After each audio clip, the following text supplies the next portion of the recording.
Ushbu loyiha Xalq banki hamkorligida Andijon Bulovosh tuman Do'lana mavqeidagi 17-63 sonli konturda amalga oshirilgan.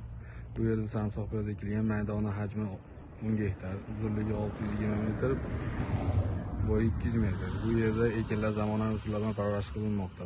Hozirda sarimsoqpiyoz ekinlari unib chiqqan, yetishtirish davomida tabiiy va mineral o'g'itlar bilan oziqlantirildi. Ushbu loyiha jami 50 ta dehqon xo'jaligiga biriktirilgan. Har bir dehqon xo'jaligi uchun o'rtacha 0,5 gektardan yer maydoni to'g'ri keladi. Loyiha samarali amalga oshirish uchun Sharq Agrotillol ishlab chiqarish korporatsiyasi biriktirilgan. Loyihani amalga oshirish uchun yetarli bilim va ko'nikmalarga ega. Ushbu loyiha bo'yicha har bir gektardan 10 tonnadan jami 100 tonna hosil olish rejalashtirilgan. Mas'ul ekin yig'ishtirib olingandan so'ng navbatdagi ekinga ham yuqori daromadli ekin turi ekish orqali yer egalariga daromadni yanada oshirib boriladi.